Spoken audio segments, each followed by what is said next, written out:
Hello everyone, welcome back to my channel. आज हम करेंगे क्विज। किस पे करेंगे? Phases of moon. ये साइंस ओलंपियाड के लिए बहुत ही इंपॉर्टेंट टॉपिक है, फेजेस ऑफ मून। और आप कोई भी क्लास में हो, आपको मून के सारे फेजेस के बारे में आना चाहिए। तो let's start the quiz.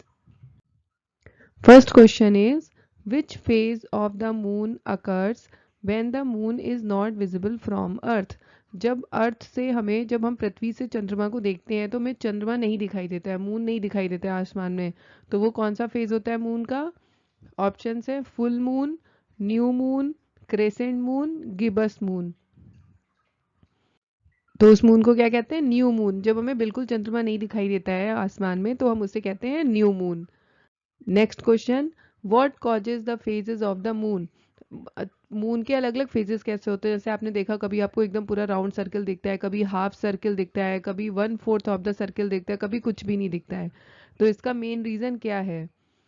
Moon अलग अलग शेप्स में हमें क्यों दिखाई देता है? उसके फेजेस होने का, अकरेंस का कारण क्या है? तो आपके ऑप्शंस हैं moon's distance from the earth, second option है moon's rotation on its axis, third option है the earth shadow, fourth option है the changing position of the earth, moon and the सन।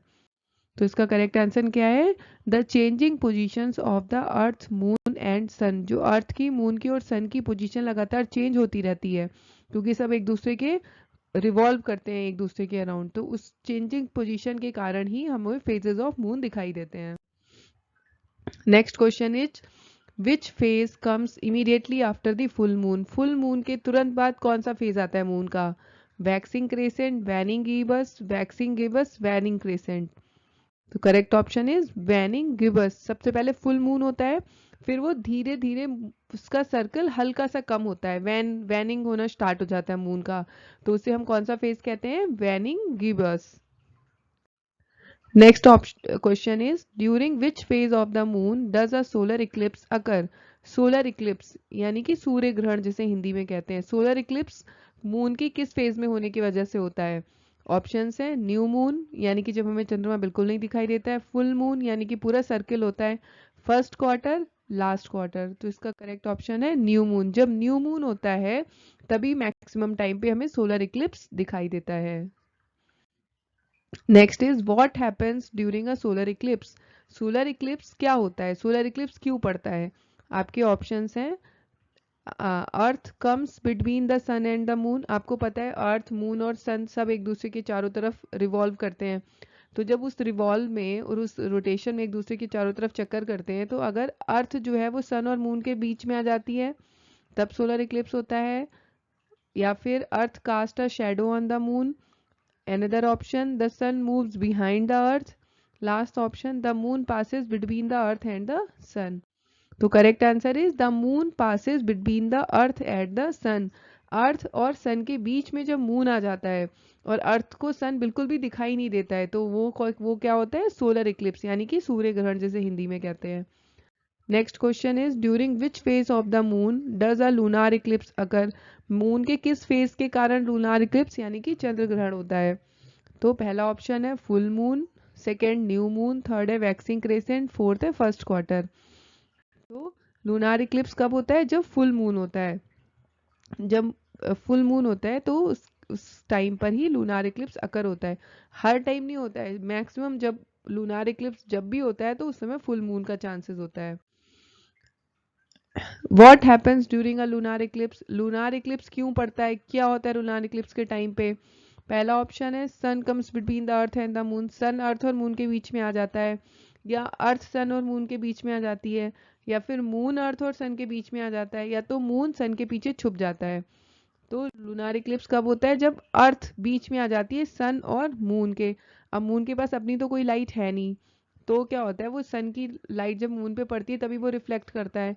पर जब अर्थ उसके बीच में आ जाती है तो सन और मून के, तो मून के ऊपर सन की कोई लाइट नहीं पड़ती है, तो मून हमें विजिबल नहीं होता है।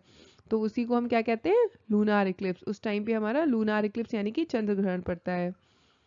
Next question is what is the duration of a total solar eclipse at any location on the earth.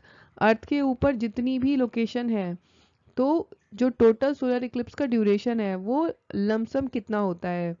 2 to 3 hours, 15 minutes, 7 to 8 hour, 1 hour। इसका करेक्ट आंसर है 7 to 8 मिनट्स। जो टोटल ड्यूरेशन होता है solar eclipse का वो 7 to 8 minutes का ही होता है अर्थ पर। Next question is why do solar eclipse happen less frequently than lunar eclipse? Solar eclipse कम क्यों होते हैं और लूनार इक्लिप्स ज़्यादा क्यों होते हैं? ऑप्शन है आपके, the earth is larger than the moon shadow covers only a small part of the earth, the sun is too far from the earth, lunar eclipse last longer. So the correct answer is the moon shadow covers only a small part of the earth. जो moon की shadow है उसने अर्थ का सिर्फ एक small part cover करती है, इसलिए लूनार इक्लिप्स ज़्यादा होते हैं और सोलर इक्लिप्स कम होते हैं। Next question is how often do lunar Eclipse occur in a year? एक साल में ऑलमोस्ट कितने लूनार इक्लिप्स होते होंगे? आपके ऑप्शंस हैं 0 to 1 times, 10 to 12 times, 6 to 7 times, 2 to 4 times. Correct answer है 2 to 4 टाइम्स। एक साल में ऑलमोस्ट लमसम 2 से 4 बार लूनार इक्लिप्स यानी कि चंद्र ग्रहण होते हैं। Next question, which is the hottest layer of the sun? Sun की सबसे हॉटेस्ट लेयर क्या होती है? Photosphere, chromosphere, corona, core. Correct option is core. Core is the inner most layer of the sun and it is the hottest layer of the sun. What is the primary source of energy for all the life on the earth? जो अर्थ पे life है उसका energy का primary source क्या है? First option है wind energy, fossil fuels, solar energy, geothermal energy. तो इसका करेक्ट ऑप्शन क्या है? Solar energy. सोलर एनर्जी जो अर्थ पे लाइफ है उसकी प्राइमरी सोर्स है। अगर सोलर एनर्जी नहीं होती तो अर्थ पे लाइफ भी पॉसिबल नहीं होती। Next is which form of energy is harnessed using solar panels? जो हम सोलर पैनल यूज करते हैं उससे एनर्जी का कौन सा फॉर्म जनरेट करते हैं? Solar photovoltaic energy, solar thermal energy, wind energy, nuclear energy. So इसका करेक्ट ऑप्शन है solar photovoltaic energy. Solar photovoltaic energy harnessed होती है सोलर पैनल से, जिसको हम बाकी चीजों में यूज करते हैं। Next question is what does the term solar energy refer to? Solar energy से क्या समझ में आता है आपको? पहला ऑप्शन है energy generated from the moon, energy generated from the sun, energy generated from the stars, energy from the earth core. तो सोलर एनर्जी कहाँ से आती है सबको पता होगा।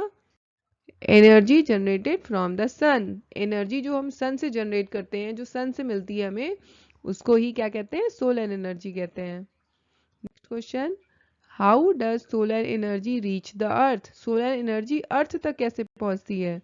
आपका पहला ऑप्शन है through waves of sound, second through radiation, third है थ्रू कंडक्शन, फोर्थ है through convection. So correct answer है थ्रू रेडिएशन। जो सन से रेडिएशन होती है उसी के थ्रू सोलर एनर्जी अर्थ तक पहुंचती है। Next question is how long does it take for light from the sun to reach the earth? अब जो सन का रेडिएशन है और जो लाइट है उसको अर्थ तक पहुंचने में कितना टाइम लगता है? आपके ऑप्शंस हैं 8 मिनट्स, 1 मिनट, 5 सेकेंड, 24 आवर्स। तो सब लोग गैस करो, सन की लाइट अर्थ तक कितने टाइम में पहुंचती है? 8 मिनट्स। डिस्टेंस तो देखो कितनी ज्यादा है, सन अर्थ से बहुत दूर है, लेकिन उसकी लाइट को अर्थ पे पहुंचने में सिर्फ कितना टाइम लगता है? 8 मिनट्स। ओनली 8 मिनट में अर्थ पे सन की लाइट आ जाती है। Next is what phase of the moon is visible when it is half way illuminated? जब मून हाफ होता है, आधा चांद होता है, जब मून हाफ होता है तो उस मून को हम क्या कहते हैं? Crescent moon, gibbous moon, quarter moon, new moon. Correct answer is quarter moon. उसको हम क्वार्टर मून कहते हैं। Next is in which type of eclipse can you see the sun's corona? Sun's की जो कोरोना वाली लेयर है वो आपको कौन से टाइप के इक्लिप्स में दिखती है?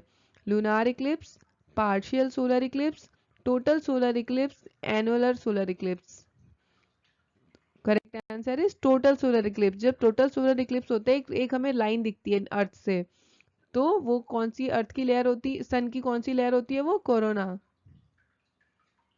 Next is what is the cause of tides on earth? जो अर्थ पे टाइड्स होते हैं, जो ओशियन में टाइड्स आते हैं, उसका क्या कारण है? The gravitational pull of moon and sun. Sun और मून का जो ग्रेविटेशनल फोर्स से पुल होता है अर्थ की तरफ से, earth rotation, winds blowing over the ocean, the earth's magnetic field. Correct answer है the gravitational pull of the moon and sun. जो मून और सन का ग्रेविटेशनल पुल होता है उसी की वजह से टाइड्स आते हैं ओशियन में अर्थ पे। Next and the last question of the quiz is the moon takes approximately how long to complete one orbit around the earth. Moon को अर्थ पे एक ऑर्बिट कंप्लीट करने में कितना टाइम लगता है? आपके ऑप्शन है 24 hours, 7 days, 29.5 days, 365 days. So correct answer है 29.5 डेज। मून को अर्थ का ऑर्बिट करने में टोटल टाइम 29.5 डेज लगते हैं। That's all for today. अगर आपको मेरा वीडियो पसंद आया हो प्लीज़ इसको लाइक करिए, चैनल को सब्सक्राइब करिए और दूसरे लोगों के साथ शेयर करिए। Thank you, bye bye, take care.